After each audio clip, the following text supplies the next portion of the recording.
Hello and welcome to the Proving Grounds. Today we are talking about Salt and Sanctuary. It's a little just down the hallway past the gardening area of the Proving Grounds.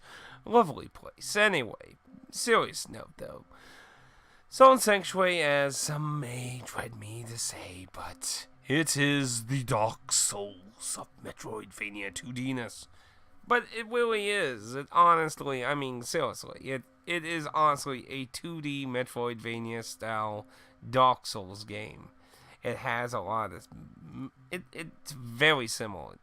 You have a lot of the same weapons. You can go and parry, you can roll, you can tank everything with fucking shields. It's just all cavorted into a 2D plane, like Dark Souls 1. A lot of the worlds interconnect. You'll find shortcuts to old areas and things, and it's just very similar in a lot of ways. But it does do a lot of different things. So let's try to go over some of that. So first thing, unlike demons in Dark Souls 1 through 3, you use salt and not souls, and there is currency. There is gold currency on top of that. So currency is used for shopping and crafting, but crafting also requires souls and so on items on top of that.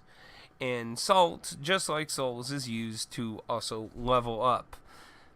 Now, leveling is interesting because you don't just simply, you do have stats, but the way it goes about them is you'll pick a starting class at the beginning of the game, and you'll be somewhere on a very, very, very large skill tree.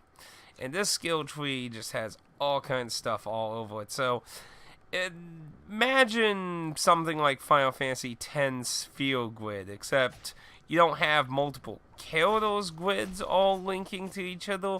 You have all the classes linking to each other. So you could go into other classes and start learning stats and that.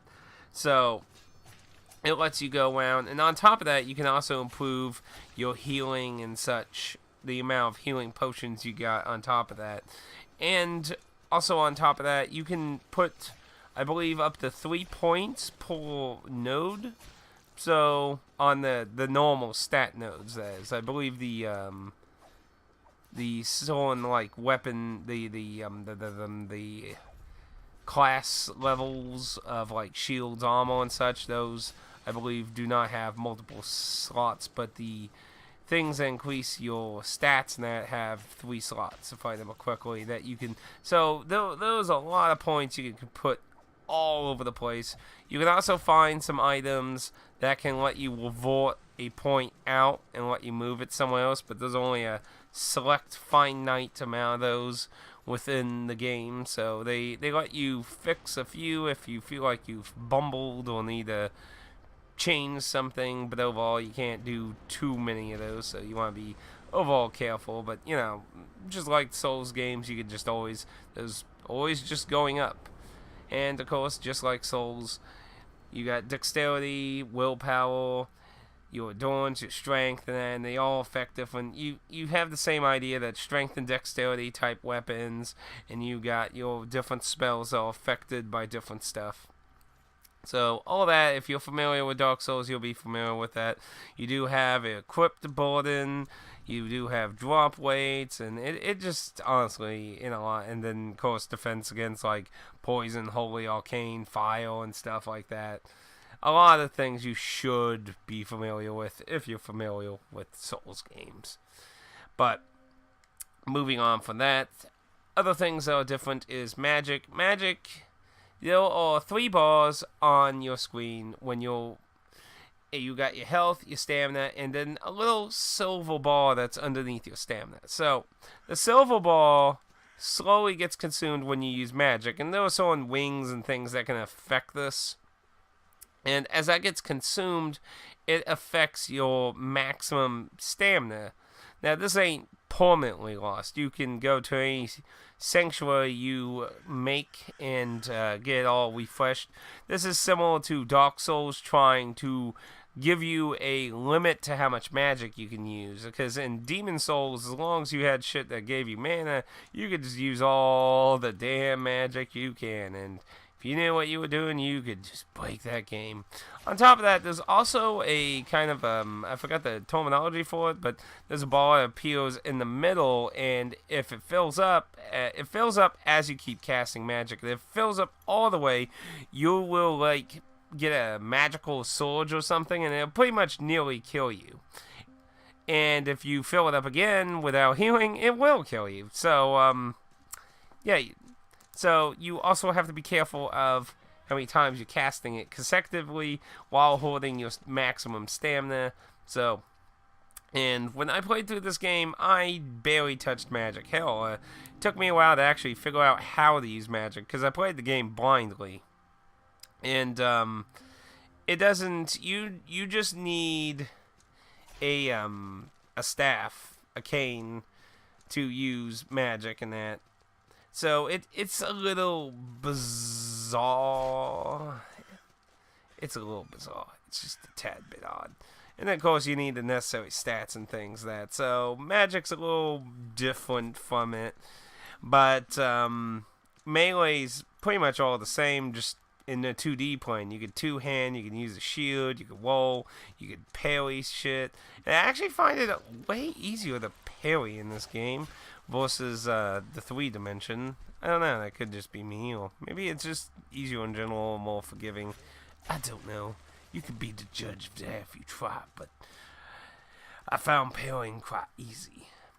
Similar to Dark Souls 2, they also have a torch mechanic in the game, and it's very similar. You build up a number of torches, though you can buy them in this, where in Dark Souls 2, if I remember correctly, you could only find them. I don't think there was anyone you could buy them from in Dark Souls 2. Feel free to correct me on that, though. And the reason you can buy them is because those sort of abilities, you get very Metroid-style powers, where you can walk on top of the ceilings, and multiple other bizarre powers as you progress through the game to make it more entwined. And a few of them actually involve the torch, so if you had a finite amount of torches, you would technically permanently get stuck, so there has to be somewhere to get torches. So, they're all people you can buy torches from, so... Covenants. There is covenants that you can join, and you can make sanctuaries be a part of a covenant.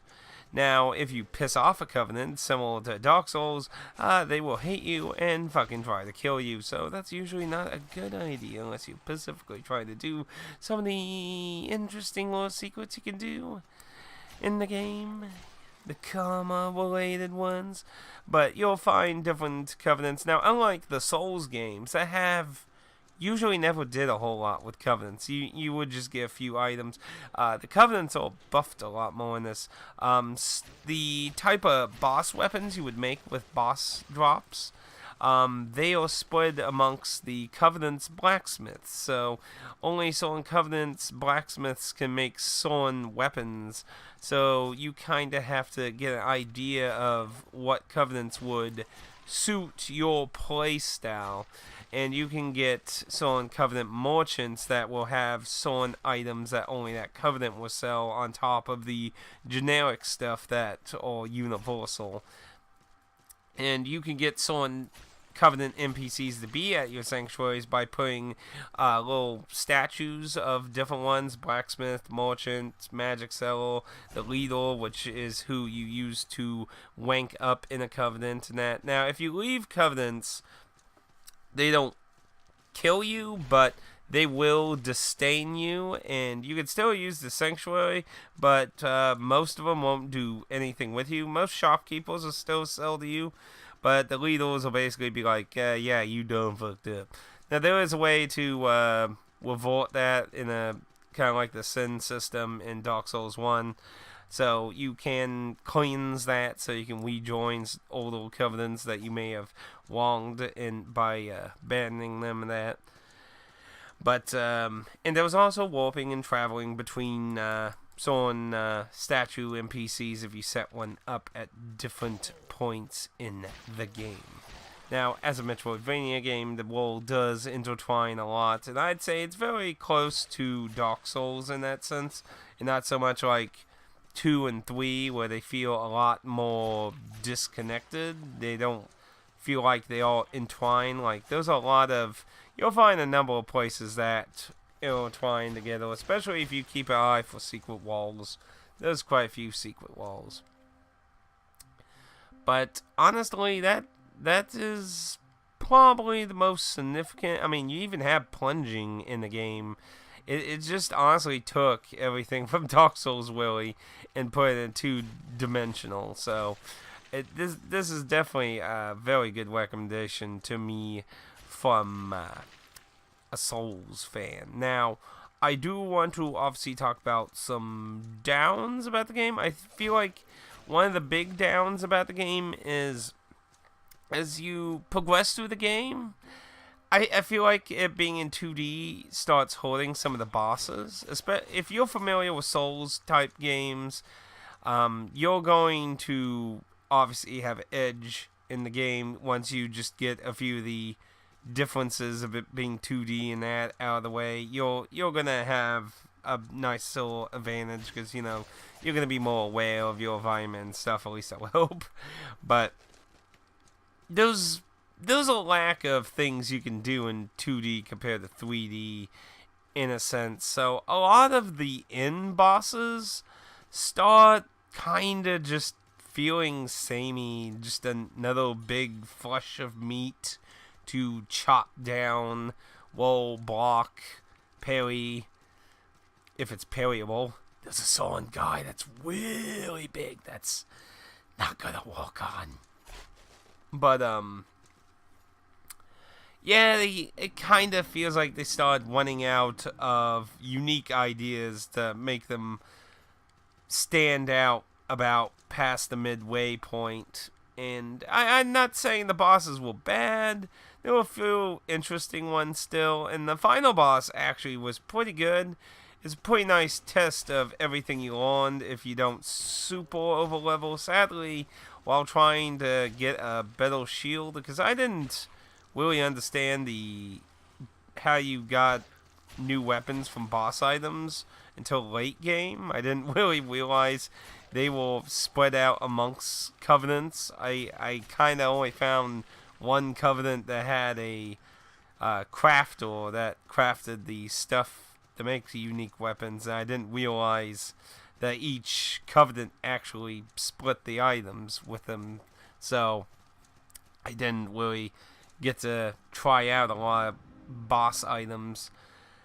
And while trying out some shields, I did end up becoming a little over-leveled, but I did get to try the boss quite a few times prior to trying out some different shields, and it was a pretty good challenge. Sadly, I did cheese him in the end of my last time trying him, but I do think the final boss is a good test of your reactions and blocking and parrying and everything that you got, boy. But yeah, some of the bosses before it, they can just feel a bit it's just something else to take down. I'd say there were 2 fights near the end. One's actually optional, but there's 2 bosses you can end up that are kind of a gank spank type of fail that pretty much the last real challenges before the final boss overall, at least in my experience of the game. And that's probably the only biggest complaint I have.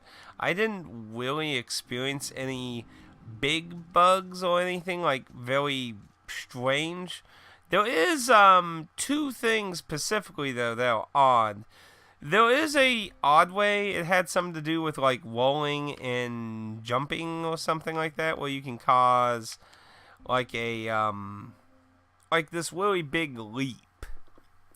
And as far as I could tell, it's probably not supposed to be like that. I couldn't find any confirmation that that was actually on purpose. I can't find that. But one other weird issue is you could actually like fly in the air by using a weird glitch on ladders. And you could actually use this to get to a testing area the dev used. It's like a testing dev area, and not supposed to be there, but it's a very weird bug. It does involve very good timing, so unless you're really good at keeping a paddle up for like 2 minutes solid or something, you're not gonna have much success with that. But besides that, I didn't really, off the top of my head, experience anything that was game breaking or destroying or anything. Now, the story of the game, I know. It's like Dark Souls. It keeps a lot of things vague, and it just gets, very debatable of what's going on. But the start of the game, you're on a boat, and you're escorting a princess. It gets attacked. You fuck Cthulhu thing on the ship, and it fucking gets shipwrecked, and you're stuck on this island, and things are weird and strange. Did I enjoy the story? I like the story, but I don't think I enjoyed it as much as most of FromSoft's worlds, but I certainly did not dislike it. I liked it, but I didn't get into it enough where I just wanted to read all the descriptions like I do with FromSoft game. You could argue why. Maybe just because it's 2D, there isn't so much to investigate in the world itself, perhaps. I mean, it does lack having a lot of visual things like that, like FromSoft usually has, where you can speculate interesting things about the environment. There's a little less of that because of being 2D. You could make... But I don't dislike it. I liked it. But similar to a lot of other FromSoft games, the ending just kind of leaves you just... especially depending on which one you get. And actually being in the Covenant affects a small thing in the endings.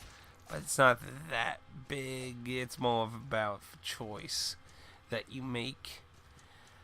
But besides that, there's not really too much crazy else to really mention, to be honest. It's just, like I said, that aside from a few differences, it's a lot like a Souls game, just in 2D. And I know that's kind of a cop-out, but, I mean, believe me, I really enjoyed it, though.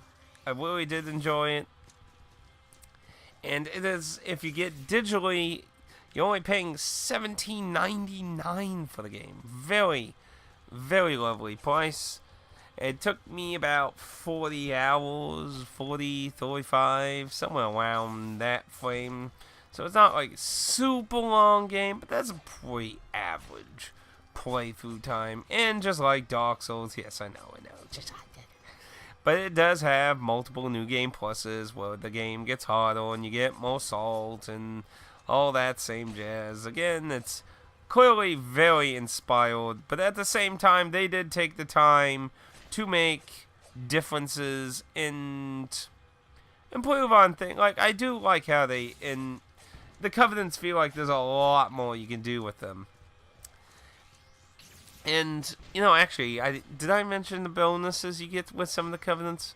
This is like the third take of this. I don't think I mentioned it in this recording, because I did in the last two. Covenants also give you bonus things as you rank up with them, actually. Like, there's a Poisonous Covenant that gives you poisonous throwing knives you restock at any sanctuary that you claimed under them. Or the Iron ones will increase your amount of healing items you get. There's one that actually turns your healing item into wine, and if you keep drinking it constantly, you'll actually get alcohol poisoning. There's different little benefits in that, and those benefits only stay as long as you stay in that Covenant. So when you leave that Covenant, you lose some of those privileges. Now, your drinking item will actually still turn into the drinking item of that Covenant, but any extras, any throwable knives like the Poisonous Covenant gives you, those are lost. It just converts your base healing amount you're allowed to have to theirs. So I do feel like they did a lot more with Covenants than any of the FromSoft games did. That's something I was really disappointed with Dark Souls 3. It's like, come on, can't we just do a lot more? Especially when they made the Blue Covenant even worse in fucking Dark Souls 3. I was like, oh my gosh, how did you do this? How did you do this, FromSoft? But yeah.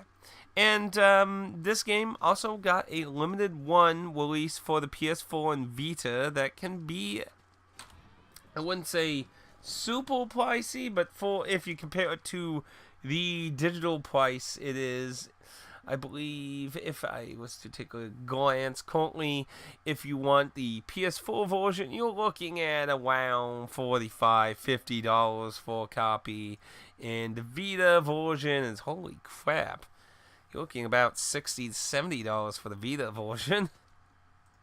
Now, if you have a Nintendo Switch version of the game, you're in luck. The Switch version of the game actually had retail release. So, in that regards, that's your best bet if you don't want to pay overpriced limited stock type. But whatever way you go, whether physical or digital, this is a lovely game. And like I said, it is on PS4, Vita, Switch, and PC. I don't think it's on Xbox at all, actually. Yeah, it's a bit of a shame on that front, but very enjoyable game. I definitely give it a high recommendation. $17.99 is a fantastic deal for the digital. Now, for the physical, I really did enjoy the game, so I definitely think it'd be worth about $30 of that, but, 50 plus, that kind of depends more on how important having a physical owned copy to you is. That's a bit debatable. Like I said, the Switch version has a retail version, so if you have access to that, that would be probably your best bet, unless you really wanted trophies. But yeah, that's about it. And if you're curious about the trophy list, since I mentioned it, it works quite similar to, again, Dark Souls. A lot linked to bosses and getting a maxed weapon and such things like that. Finding the covenants, beating the two endings, things like that. So yeah, it's just a very simple, it's Metroidvania Dark Souls in 2D instead of 3D. But I love the game, so at this point we can talk about spoilers, what I thought about the end story in it. So if you don't want those, you better go, because that's 1, 2, 3, here we go.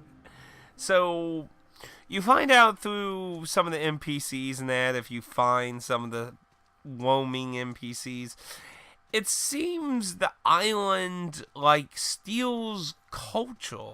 It stole different cultures and copied them on the island. So the island's like a mismatch of a kingdom and a beach and a swamp and some forest jungle area. It just all these, and it even has an Egyptian pyramid desert area. It's all these really odd environments all just on this island, and the entity of the island just for some reason take them.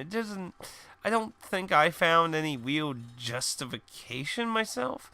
Now, as you progress through the island, you'll find a weird scarecrow you can interact, and the scarecrow is basically a puppet for the entity to talk to you. I don't think its dialogue actually matters for the, I think the only thing you have to do is just what you choose to do at the very end, but I'm not 100% sure on that, so that part you might want to look up if you're actually interested in getting a specific ending. But either way, so you'll end up at the end where you're in an upside down, weird black and white castle that's snowing salt. I would assume it's salt. Around in the air and that, and you'll fight the entity that is controlling the island as a giant suit of armor, and as I said, like, a lot of the infights seemed kind of generic, but the thing about the final boss is it is very aggressive. It's the most, hands down, the most aggressive thing in the game. And I know, it's the final boss. What do you expect? I mean, but what I mean is, like, it doesn't have a lot of very easy openings to get damage in.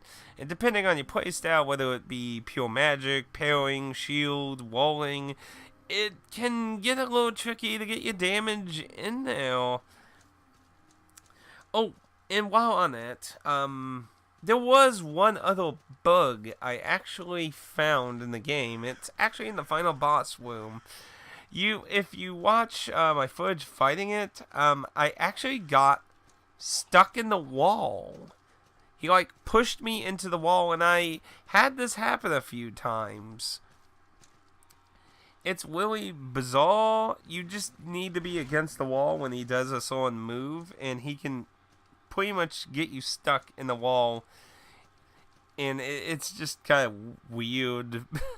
It only happened about, like, 6 times to me. You gotta keep in mind, I probably fought him probably, I don't know, maybe like 25 times. So it wasn't like a bazillion times, but still, it was something that did happen a few times. So it was a bit of an odd bug.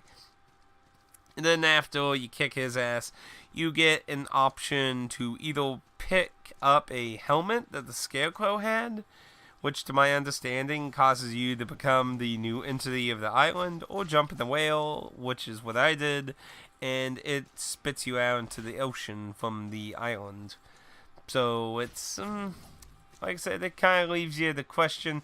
And the thing I found interesting about that ending is you don't see the island anymore. It's nowhere to be seen, which I would assume is giving you the idea of, was it real?